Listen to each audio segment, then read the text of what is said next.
Alors vous vous mettez donc inévitablement à la place des users. Le terme UX vient aussi du design, hein, le user experience, mais en même temps c'est aussi pour proposer des expériences, y compris et peut-être surtout des expériences nouvelles. C'est-à-dire qu'il ne s'agit pas dans votre approche de répondre à une attente, mais peut-être de susciter justement une histoire nouvelle, Oui, quoi. oui, tout à fait. Tout à fait. Avec aucune certitude, hein, il n'y a aucune science. Je pense que là-dessus, on revient à la question du flou et de notre métier. Je pense que beaucoup des idées qu'on a, c'est du bon sens, c'est de la justesse, c'est une réflexion à échelle humaine qui fait que on se pose la question du sens. Mais on peut totalement se tromper, mais on ne sait pas si le monde dans lequel on vit est un monde fait de choses, d'erreurs commises par les gens qui l'ont, je dirais, imaginé, ou si c'était le bon monde dans lequel on vit. Ça, je pense, c'est une question, je dirais, vertigineuse, mais ce qui ne doit pas, en tout cas, nous empêcher de continuer à projeter, en fait, comme vous dites, des expériences, des contextes qu'on estime être ceux dont on rêve, qu'on rêve de vivre dans les décennies à venir. Maintenant, c'est vrai que c'est une lourde responsabilité parce que parfois on met en œuvre, on met en musique des contextes, des lieux, des usages qu'on pense être vraiment les bons, mais qui peuvent s'avérer en effet pas exactement aussi utiles qu'on l'imaginait, parce que le monde change plus vite même qu'on ne l'avait nous-mêmes projeté. Et ça, c'est, je dirais, la complexité de notre métier et la complexité du monde, surtout dans lequel on vit aujourd'hui. D'ailleurs, l'histoire de l'innovation est faite aussi de ces objets qui n'ont pas rencontré leur public, qui l'ont rencontré trop tôt de manière impromptue, qui l'ont rencontré véritablement dans un deuxième temps. C'est assez fascinant pour des objets d'ailleurs dont on se dit mais comment on a pu passer à côté. Et quand vous parlez des usages aussi, vous attachez beaucoup d'importance, vous le dites déjà, le monde change très vite, le monde change plus vite que nous, y compris que nous, vous, designers, vous faites extrêmement attention à ne pas les figer, ces usages. C'est-à-dire à leur garder quelque chose d'ouvert de façon à ce qu'ils évoluent, y compris et peut-être même surtout comme vous ne l'aviez pas imaginé. Oui, alors ça c'est un phénomène, je dirais, qui dépasse le monde du design. Aujourd'hui, à l'échelle urbaine, à l'échelle architecturale surtout, la question de la mutabilité de l'habitat, ou en tout cas des immeubles d'habitat ou de bureaux, est indispensable. Éviter de détruire et de reconstruire, donc créer des immeubles qui, le plus possible, sont issus déjà de la restauration immobilière plutôt que de la reconstruction, et puis qui peuvent, grâce à leur volume, à leur, je dirais, format, s'adapter au monde qui change. C'est déjà une notion qui, je pense, a pris place depuis la COP 21 et bien avant même, dans, je dirais, les enjeux de la ville, et essentiellement, et je dirais en priorité à Paris. Le design, lui, doit aussi s'adapter à ça. Les aménagements d'intérieur, l'architecture d'intérieur, le mobilier. C'est vrai que c'est très difficile de figer aujourd'hui un lieu, ne sachant pas si dans 2 ans, 3 ans, 5 ans, le monde aura encore besoin de cet espace de la même façon. Et en même temps, paradoxalement, éviter de faire des choses qui périssent trop vite, parce que, évidemment, un objet qui n'a que 1 an, 2 ans, 3 ans de durée de vie va en contresens des valeurs et des enjeux écologiques de notre époque.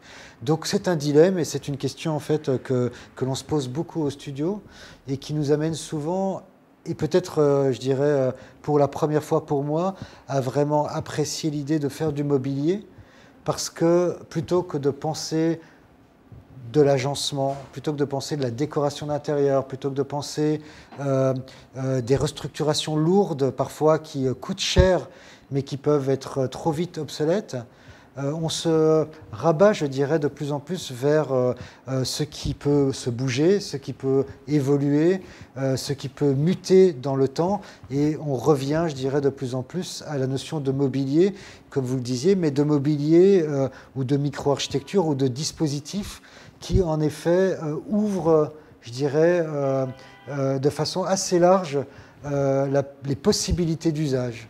Voilà. Et quelques exemples qu'on connaît pour parler aussi, je dirais, à tout le monde. Le gradin qui est apparu un peu partout je dirais dans le monde du travail, dans le monde de l'hôtellerie, dans le monde de l'événementiel. C'est intéressant comme je dirais, il refait surface comme un élément fondamental, je dirais, de la manière de vivre aujourd'hui. Je pense surtout qu'il est, je dirais, révélateur de cette notion dont je viens de vous parler, c'est-à-dire ce meuble, ce dispositif qui n'est pas figé, qui peut servir à plein d'usages, qui ne risque pas dans 3 ans ou dans 4 ans d'être inutilisable parce qu'il servira toujours, d'une certaine manière, à la rencontre, à la posture, à la pause déjeuner, à la conférence, etc., etc. Je pense qu'on est en train de s'orienter vers ce type de dispositif-là, qui je trouve est plutôt intéressant pour nos métiers à nous, parce que ça nous amène du coup aussi à réinventer des mobiliers, là où je pense, et vous l'avez dit tout à l'heure, parfois on a le sentiment que tout existe déjà. Alors vous l'évoquiez à l'instant, l'écologie, qui est évidemment la question sociétale, j'ai envie de dire même celle de l'humanité, tout simplement. Et je reprends aussi vos mots, alors sachant qu'il y a des enjeux qui sont écologiques évidemment, économiques inévitablement, politiques aujourd'hui, quand on parle par exemple d'écologie punitive ou non, et vous considérez qu'elle doit être facteur de bonheur. J'aime beaucoup ce terme, oui. Envisager l'écologie comme facteur de bonheur. Oui, c'est déjà une violence, entre guillemets, que je me fais à moi-même. Je ne suis pas, moi, de nature toujours très optimiste. Je pense que dans mon métier, en tout cas, il n'y a pas d'issue si nous ne faisons pas des contraintes et des dangers de notre époque et de celle qui vient, des avantages et qu'on ne les transforme pas en plaisir. Sinon, on ne sert absolument à rien.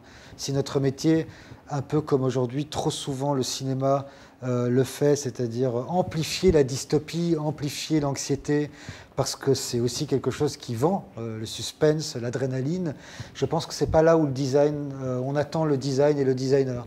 Le design et le designer, on les attend dans des réponses qui, malgré et sans être, je dirais, naïf sur les dangers et les enjeux qui nous attendent, répond quand même de façon positive au monde qui vient, permet à une jeunesse de se projeter, d'imaginer, de s'imaginer dans des nouveaux métiers, dans des nouveaux lieux, dans des nouveaux contextes de vie, qu'il s'agisse de vie domestique, privée ou collectif, et parfois même les deux, comme le co-living ou d'autres types de concepts comme ça, sur lesquels évidemment le design est très attendu, puisque très émergent.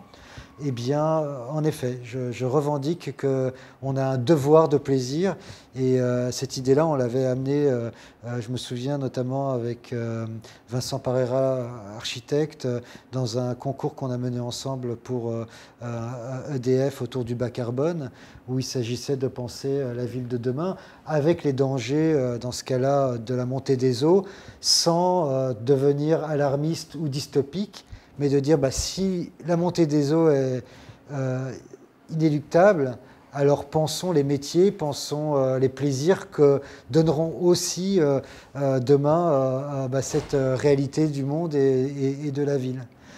Ça peut paraître naïf comme ça, mais parfois il faut un peu l'être, parce que sinon on tourne en rond et c'est le désespoir. Alors plutôt que le désespoir est fort justement du fait de savoir, de reconnaître cette part de flou du design, ou cet aspect un peu manquant un peu de définition précise par rapport à d'autres métiers plus structurés.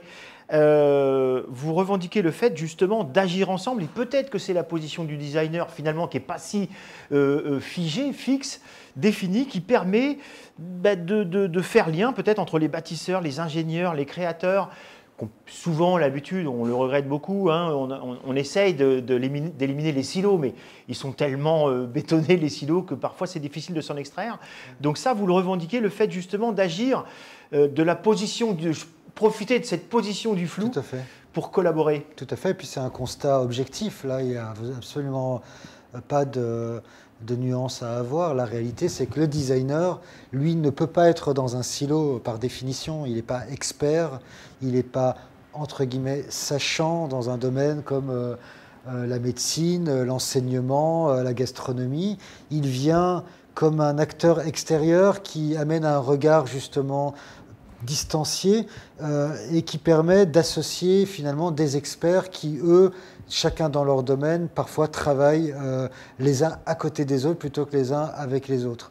Le monde change, je ne veux pas le caricaturer, je pense que le monde va vers la collaboration.